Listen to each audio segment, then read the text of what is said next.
And we are live. We are back with the final Demi SEA Weekly of 2020. I'm, of course, your host, Light_VIP, and with me is the lovely, no longer insane, it's Sano.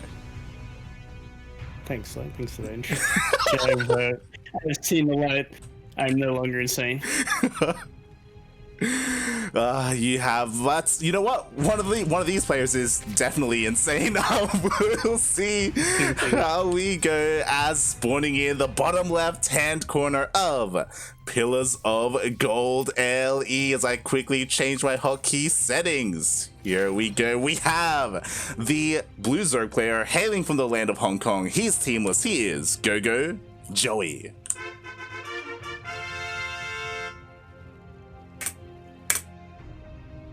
And in the top right, we have our red Protoss out of Singapore. It is Saiko.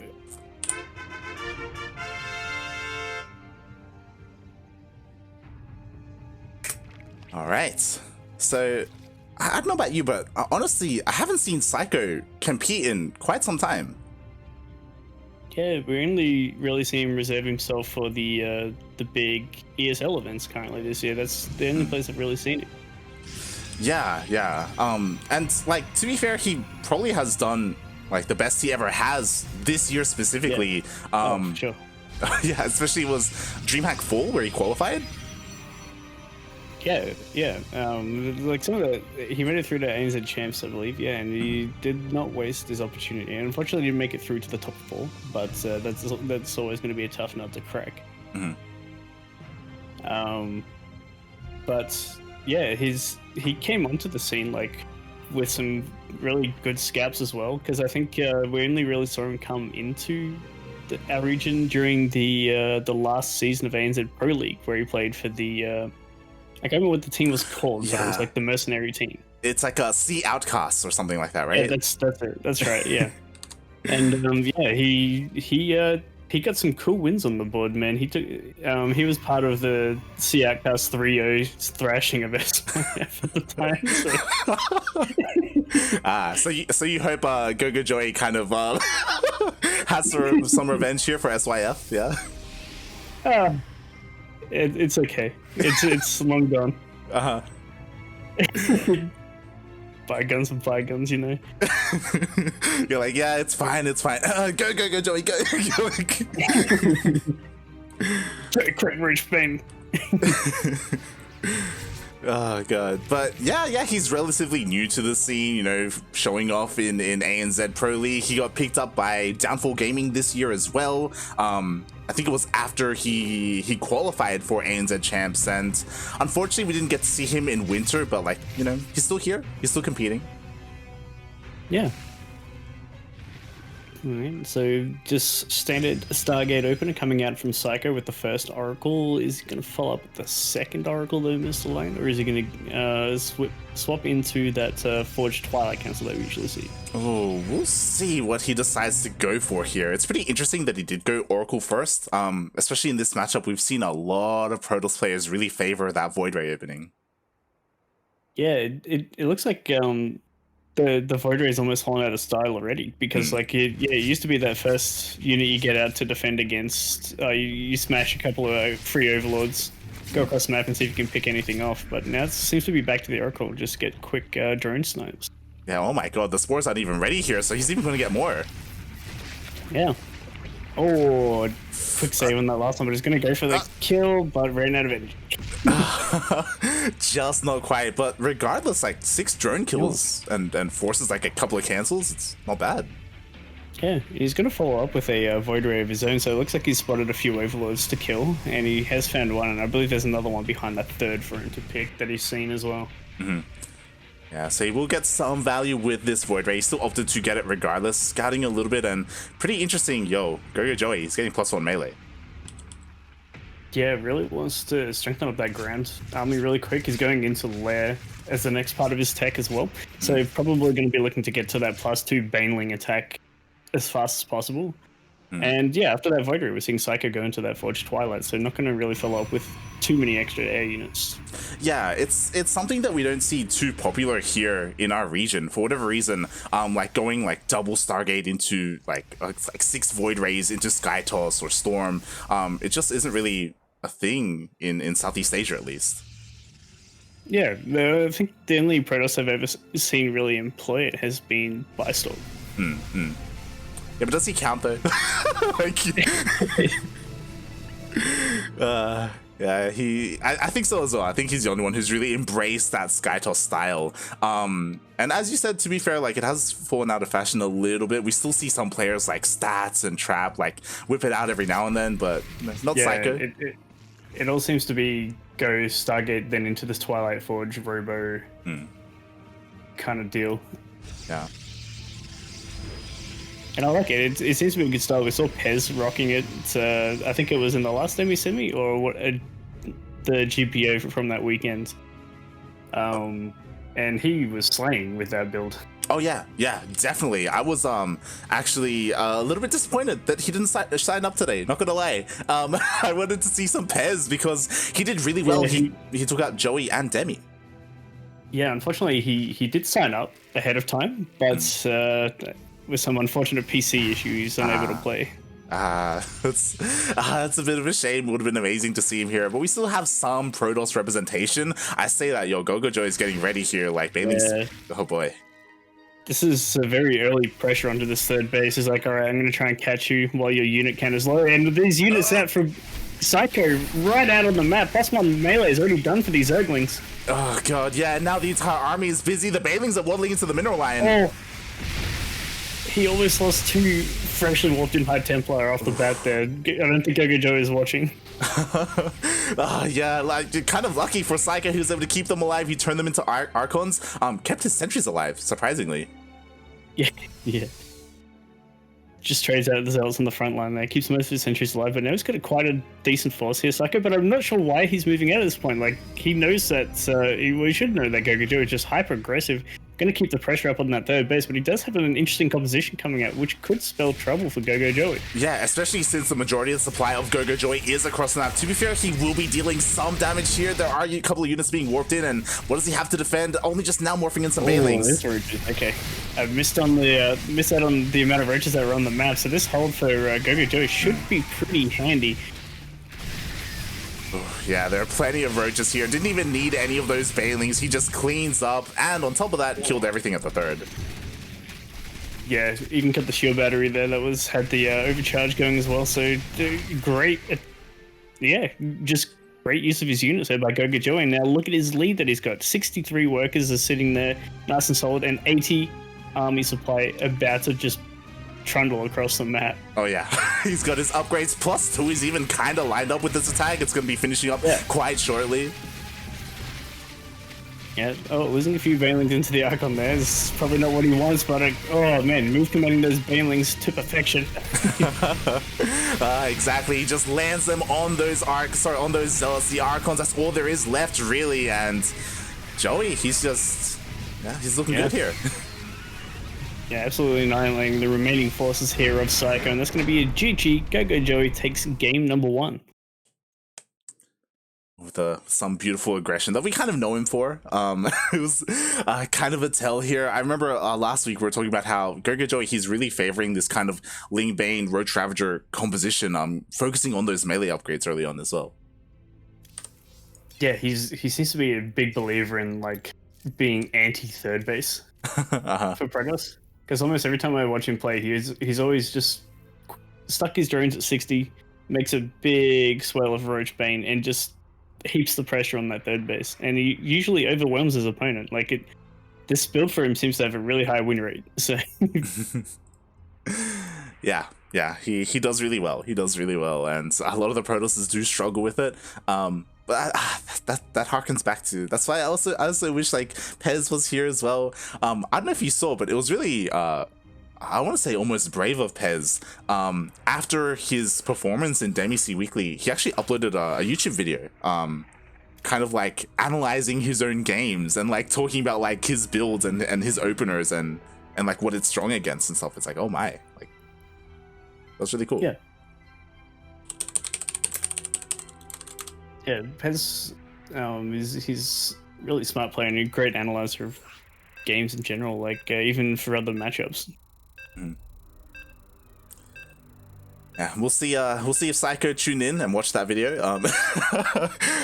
We'll see if he incorporates some of that style here. Struggling a little bit against GogojOey and his aggression. Yeah, light shades. Going against GogojOey's games that he played against Pez on this map, Pez was in a lot of trouble on this map versus GogojOey against this similar kind of style that GogojOey just employs in almost every PTZ. So we'll see if Saiko can bring it back. Yeah, we'll see. We'll see. As once again, you know, here already up 1-0 in this best of 3 single elimination bracket. Oh boy, going for a very early pull. We have hailing from the land of Hong Kong, the Blue Zerg. It's GogojOey.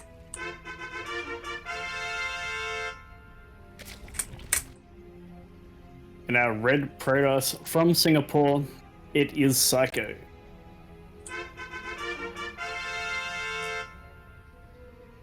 So Saiko, he went for that pylon scout, man. So he's going to get winded this very early if he goes up into the main for a little bit of a scout here. Just chilling out at the natural. Yeah, like regardless, he's going to get an inkling that at least it isn't a hatch first. He does need to go up there to check that pool timing. Yeah, the hatch timing has been and gone, so he needs to go have a look. Oh god.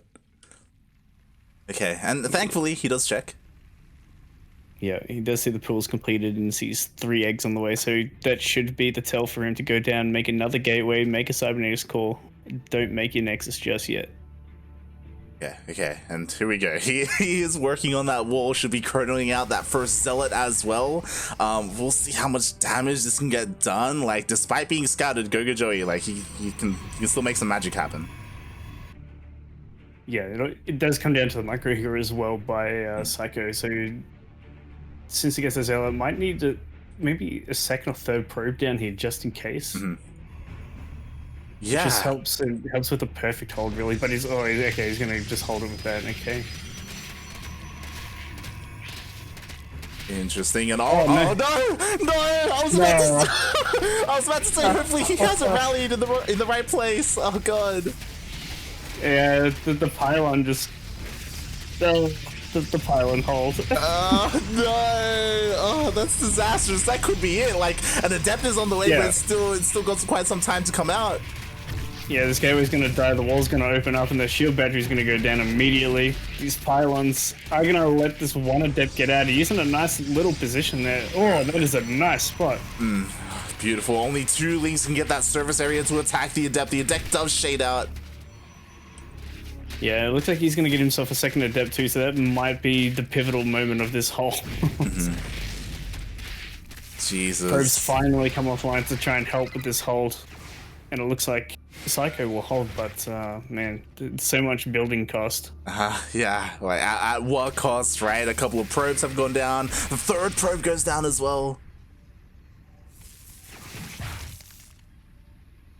Yeah, it's gonna clean this up finally. The Stargate's on the way. Oh, okay. that's a good retort. Didn't see that little sneaky guy down there. Like. Yeah, I love this.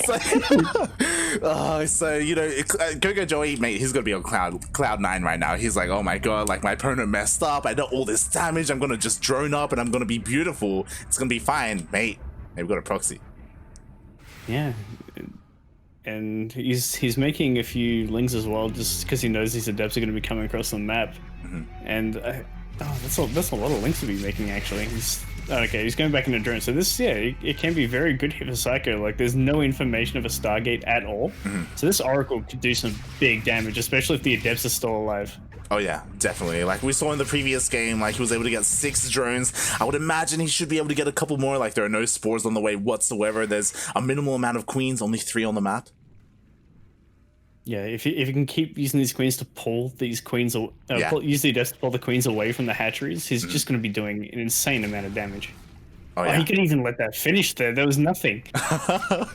He could have as well. We have a second Oracle on the way. Okay, here comes the first one. So far, it hasn't been spotted by Joey. All right, doesn't let it finish, but he lets Lings go out there. There's no queen on the defense of this drone line just yet. Not just yet. All the drones are forced off the line, and so far 4 drones have gone down. Yep, forces everything off the line too. He's going to swing around into the main. What is up in the main? There is a Oracle on the way. Oh, Oracle goes down, but second Oracle just finished. It did, and you know, Saiko behind this, like, he is getting that Twilight Council on the way as well. There's still no spores in the natural. Yeah, is 3 queens though, so he has to focus down or get out. No. Oh, okay. This didn't quite do as well as he would have hoped. Yeah, there was a lot of potential here. Even if, like, there was the opportunity, if Saiko wanted to like, wait and, like, bank up 2 Oracles and go in both. Yeah. I think if he banked up the 2, he would have just slammed through both mineral lines and probably cleaned up about 12 workers. Yeah.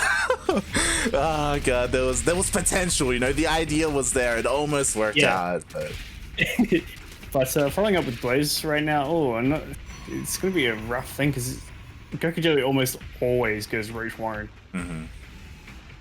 Yeah, regardless if you're going Glaives or not, like, the Roach Warren should be on the way, so we'll see if Saiko can make something happen with this. There are already a decent amount of Lings on the map, looking to try and deny the 3rd. Yeah, slows it down for a little bit, but the 3 Adepts should be able to take care of these Lings. Just push them away to be able to afford that fella. Yeah, a couple more Lings are on the way as well. Yeah. Oh, God. And he could get us around. Yeah, caught them out. Saiko sleeping a little bit there, and 3 Adepts. Oh, no, wait, there's a few more. He's got back up. 1 goes down, but he's going to lose the probe, unfortunately. Yeah, no 3rd inside. A wave of 20 Lings on the way. Yeah, latest finish as well, so Roach Speed is on the way, and GogojOey does not look like he's going to give up the aggression anytime soon. He's like, you got Adepts, I've got Lings Roach.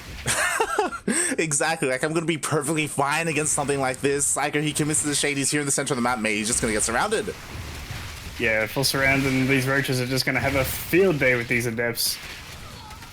Yeah, so many already going down. A couple do manage to escape, but there are still Lings across the map as well. The Roaches are on the way. Again. Yeah.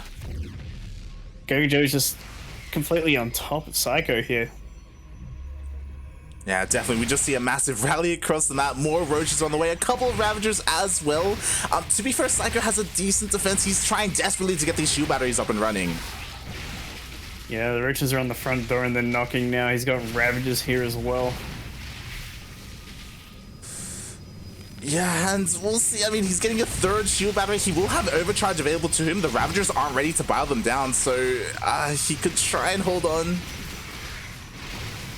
And the problem is, he's just going to keep focusing those Ravager bars on pylons, and if they just run out of energy, how good are those shield batteries? Yeah, he doesn't even need to pile the pylons. He piles some of the Stalkers as well. He's like, I got too much, but he's going to go for that. Doesn't quite. He just sees it's going to run out, so he just keeps piling on the pressure on the front. Another shield battery finished up, but it's just not going to be enough. GogojOey, too strong.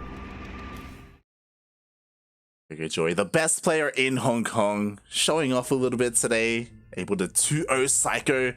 Regardless, like, it was cool to see Saiko again. Like, even in Out Eyes, I just haven't seen him recently, so it's cool to see that he's still out here competing. Yeah, he just probably got a little bit of an unfortunate opponent in game number 1, round number 1 of this tournament. Oh yeah. One of the favorites for this event. Yeah, GogojOey does advance to the semis to face either the winner of Seether or Vivid.